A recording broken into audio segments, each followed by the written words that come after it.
Hello beautiful people, welcome back to the channel. Pots and Petals here, everything garden and allotment related. It's Sunday and as promised we're going to be planting out the onion sets and the garlic bulbs today.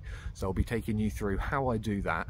But there is just one bed which is blocking quite a bit of sunlight from where the onions are going to go, and it's been blocked by some sunflowers. So we're just going to take a couple of those out, which does seem a shame, but I have got plenty of sunflowers dotted around the plot and we want to give those onions and garlic a really good start with plenty of light. So we'll go and clear that out in a moment. And we've also I've got this massive cardboard box which is just full of bulbs that I've been collecting over the last couple of months for spring. So we'll go through some of those because we'll be planting them out in the next couple of weeks as well. But let's go and start off in the sunflower bed, just take a couple of those out and then we'll go and sort the onions and garlic. I'm sure there'll be a few other little bits and bobs, but let's go and start with that. Come on. I've got a feeling that we're going to need to get the saw out because that is like a small tree and I don't think that's going to come out of the ground very easily. So let's go get the saw and see if we can saw this off.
So I've managed to keep quite a few of the sunflowers in, so we've still got all of those beautiful bobbin heads. It's just those two down here that I've taken out, and that will give so much more light to these three beds here, which will have the onion and the garlic in. Right, so let's start with the onions. One thing before I start is that you can grow onions by seeds or sets, and today we're going to be talking about sets. And these are just basically very young onions which have already been brought on from seed for you. So we've got some Autumn Champion and some Senchu Japanese, I think that's how you pronounce it, and I may have gone a little bit overboard. Onion sets can be planted out in spring or autumn, but these varieties that I'm planting today are designed to be planted in autumn, and sometimes they're referred to as Japanese onions or autumn planting onions. With autumn planting onion sets, you can get them into the ground anytime between now and November before the ground starts to freeze up, and planting them now means you should get a crop about June next year, which is about 6 weeks earlier than normal. You want to make sure that you're planting your onion sets in a nice sunny site because they do like the sunshine, and you want to try to avoid any waterlogged soil, as growing onions over this period of time, they will rot out. Adding mulch and a bit of grit over time should help with this. They do say that autumn onions don't store as well, but I really haven't had that problem. So to plant the sets, all we need to do is make some rows, and you want the rows to be about 30 centimeters apart or a foot. You want to plant each of the sets firmly into the ground and leave about 10 centimeters between each of the sets. But do go careful when you push them into the ground to make sure that you don't damage the basal plate, which is where the roots will form. It might be a good idea just to give it a little fork over just to make sure that that soil is nice and loose. And make sure that you plant it the right way. So you want the basal plate to be going into the ground so that you've got the little tassel, the little nightcap peeking just above the soil level. You might find that birds try and pull them up from the ground, but as soon as they've started to root, this problem should stop. If you do find them being pulled out, just pop them straight back in and they'll be absolutely fine.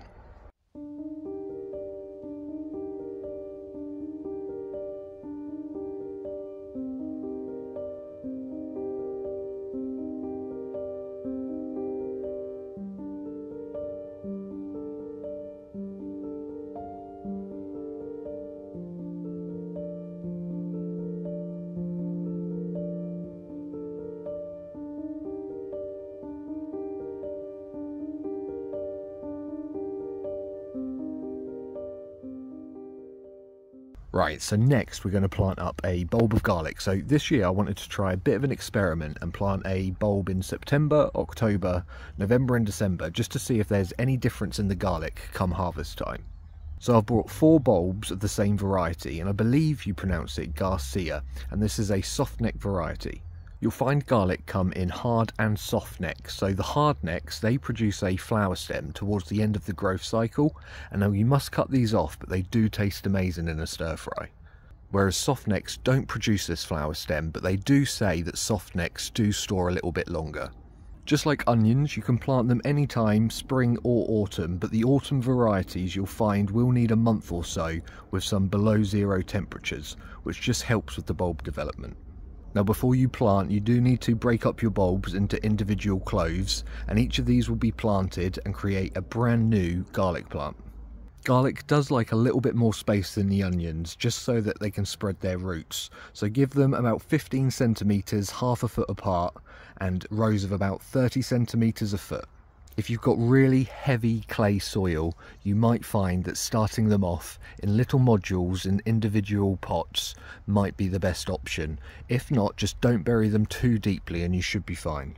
If you choose to start them off in modules or individual pots, just wait until they've got a nice little root system on, and then you can start planting them out into their proper bed.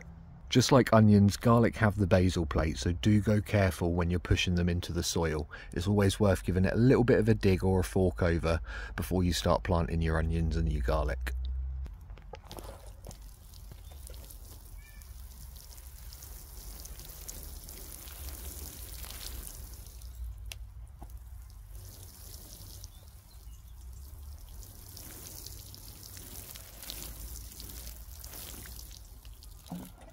So one little job that we do need to do is I need to add a door onto the poly house, and also at the back, the window there, that needs a flap as well. So I weren't able to grow much in here last year because of the frost. So I have still got some of the fabric, and we'll just make a new door on top of that, but I will take you through how I do that when we do get round to it.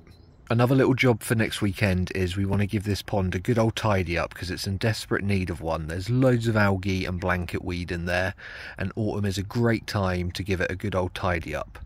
I have just noticed a new bloom coming from the water lily, which is a little bit strange this time of year. Can you see that little bud just there in the centre? So that is a new little water lily bud. So we'll hopefully get one more flower before winter.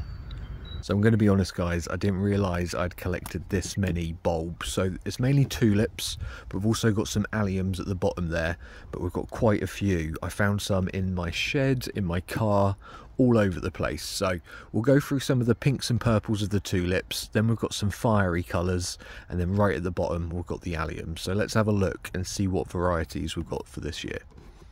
Let's start with the sort of purples and the pinks of the tulips. So Alison Bradley, just look at that velvety, reddy burgundy colour, and it's got quite dark foliage as well, and I love the sort of double blooms in there. I know it's not great for the pollinators, but we've got plenty of single blooms out in the garden, so I have treated myself to these, but yeah, they'll look really nice with some of the fiery clashing colours that we've got to come.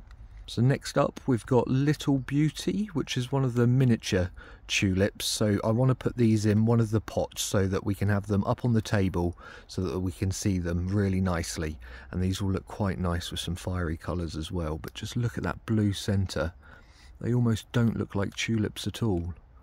Now I've never grown a parrot tulip, and I just love the featheriness of all of those petals. So it's actually some sort of disease that's bred into them that makes them go like this, but I have seen them on other people's plots and they're absolutely gorgeous.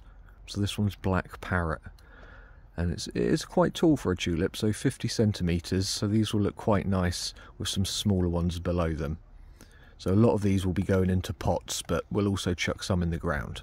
So next up is First Class, and these just shouted Barbie as soon as I saw them, and with Barbie being all over the show at the moment, I thought I just had to get them. I love the pinky shades in there, so it really blushes out from a really light white almost, and then into a real light pink. This is a little mixed bag, so we'll have some dark pinks and some light pinks in there, almost a peachy colour. So I think I'll make sure that they go together in a little pot, and hopefully we'll get a good mix. Sometimes you find with these mixed bags that you do end up with majority of one colour, but fingers crossed we'll get a nice mix. Ronaldo, another real deep purple colour, so this will look quite nice with a really nice flash of orange, or even the Barbie sort of whitey pink ones that we've got. So yeah, I do like these dark colours of burgundy. So another quite a small variety of tulip. This is called water lily, and I just love the contrast in white with that red. I don't normally do red flowers, but yeah, these were calling out to me. I almost thought sort of like a raspberry ripple, but that white will pop, especially if we put that with quite a colourful bunch of tulips. But as with any miniature, we will be popping these in a pot along with some taller varieties, but just making sure that these are at the front so that we can really see them. Another real Barbie one, so this is peach blossom. I wouldn't quite call that a peach colour. It's almost onto fuchsia, a little bit lighter. But yeah, I love the double blooms in this one again, so these will go really nicely with some of those darker ones. I don't know if I'd use some yellows or anything to clash with these. I think these would need to go with some purples and some whites. Purple Prince. I just love the sort of teardrop goblet flowers that you get on these ones, and I think it would open up into a single bloom, and with these sturdy stems they probably make really good cutting flowers, and with the amount of tulips that I've got, I should be able to get a few to take home and stick in a vase. I think these would go really nice with some pinks and whites, with maybe a little flash of yellow in there maybe. Now excuse my French here, but chassonette perhaps? Again, beautiful clash in white with that burgundy petals, so these will go really nice. They're quite tall at 60 centimetres, so I'm thinking these might do well in the actual flower beds rather than in the pots, and hopefully they'll naturalise quite nicely. You'll find with some tulips that once they're flowered they might not flower again, and the more pretty they are, I find the more likely they are not to come back, which is quite sad, but fingers crossed for these ones. But I think these will definitely go better in the flower border. So we're now going to move on to some more fiery colours rather than the pinks and the purples. So we've got Mavota, which has got it's almost purple but with the orange tips. Again, I think this would work well with some pinks, but also with some fiery colours such as yellow and orange. When I come to designing my pots, we can go through it together, because I do want a mixture of palettes that are quite similar to each other, so pinks and purples, but I do like to clash as well, so purples with a bright orange, they do make a real nice effect. But we won't be planting any of these out for another month or so, I doubt. Sticking with the fiery colours, so we've got the Festival Flames here. Again, this is a mixed bag, so we might end up with just one lot of colour, but fingers crossed we will get a mixed variety. So these will just probably be planted out into the flower beds, because I'm not 100% sure what I'll be getting. Good old Asda, just some bog standard yellow, so these are quite nice. I think these will go with most of these, to be fair, and it will be that sort of flash of colour that I'll be looking for when I use these. I have got quite a few of these, I think I've got 3 or 4, so I can use these in a mixture of the borders out in the flower borders, but also in some of the pots as well. This one doesn't seem to have a name. Oh yes, Novi Sun. But yeah, buttery yellow, beautiful. Next up we've got Cape Cod, and for some reason these colours felt really nostalgic to me. I can't put it on what it is that these colours remind me of, but real nostalgia feelings. So they aren't too tall, and I think these will look quite nice in a pot with maybe some flashes of more yellows and whites. Beautiful two-tone on there, really fiery, those tulips. Another double bloom one, so this is Orange Princess. Now, the name says it all really, just look how elegant they are. 30 centimetres, so sort of medium height, but these will definitely be going into the pots, I think. I think these would work quite well with a load of fiery colours as well, so some yellows and some reds. But just look at the sort of double flowers, it almost looks like a rose, doesn't it? Again, these might have to come home and go in a vase, just with how pretty they are. Next up, Miscodeed, which is quite a small little tulip here, but again, all those fiery colours all in one plant, so you don't really need to mix these up. I think these would look actually quite nice together in one of the flower borders down at the front. I can just imagine when these are sort of blooming in the spring, when there isn't too many flowers around, and it would just sort of be egging on the summer. So yeah, I'm really looking forward to getting these in. So last but not least, we've got Ballerina. Now these are really vivid orange colours, so these will look really well. I actually think these will clash better with some of those purples. I love the goblet shape of these petals, how they sort of stick out at the top. That's what I'd call a sort of a classic tulip shape. So last of all, we have got alliums. So I've seen a few people with the Schubertii, and these send out these crazy little spikes. So in the middle you've got your standard allium with all the tiny little flowers, but when they dry out they just look amazing. So I wanted to buy quite a few of these, but they don't grow very tall, so I will need to remember to put these at the front of a border rather than at the back. Then we've got the Christophii. I think I've grown one of these before. I've got one of these in the bed. Again, they're not very tall, so I do need to make sure that these are planted at the front, but they do make really large flower heads. And with all of these alliums, they can be dried out and used throughout the year. Just make sure you look after them because they can go a little bit brittle. And the bees absolutely love these alliums, which are made up of all these tiny little flowers. So a lot of these alliums can be quite similar. You'll find that the flower density is what changes, and the height. So these Purple Sensation, these are a little bit thicker and denser with the flowers, whereas the Purple Rain seems to be a little bit more spaced out, and they all make really different effects in the garden. And make sure you get a good mixture of height, because you can get these quite short, up to 30 centimetres, but like these are almost a metre high, and they do create a lovely bit of height, especially in a flower border. Alliums do flower a little bit later than the tulips, so you'll get these normally come May.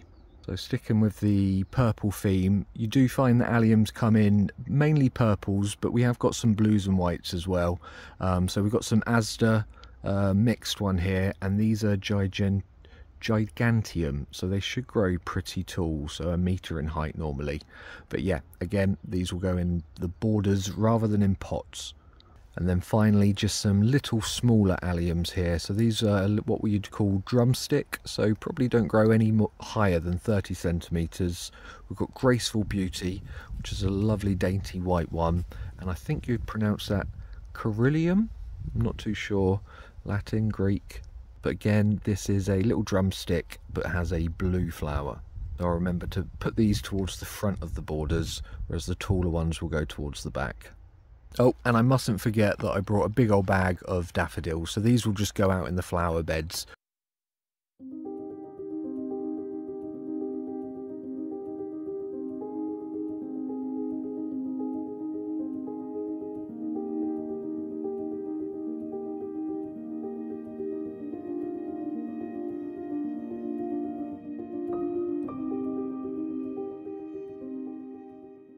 That's all we've got time for today, folks. So we've managed to get the onions in. That's a nice job to get ticked off the list. And also I'm intrigued to see how the garlic does. So this is the earliest I've ever sown, well, planted out the garlic before. I normally plant it out around the 21st of December and then start to harvest around the 21st of June. That way I know it's been in the ground for a good 6 months, but also it's had a couple of months of that below freezing temperatures. So that's all we've got time for this weekend. Don't worry, I'll be back next weekend with another little adventure down the plot. We've got to put a door on the poly house at some point this month, and also add a shelf in there. I'd like to sort out these strawberries. I've got loads of runners still, so we'll pot them up, and we've also got the strawberries that we put in the buckets. So they've grown quite a bit of roots now, so they'll be ready to pot up into individual pots. And just this time of year, there'll be plenty of tidying up to do as well. So yeah, join me next weekend down here again. But in the meantime, guys, take care, and don't forget to subscribe, like and comment, all of that good stuff, and I'll see you all again very soon. See you later, guys. Bye bye.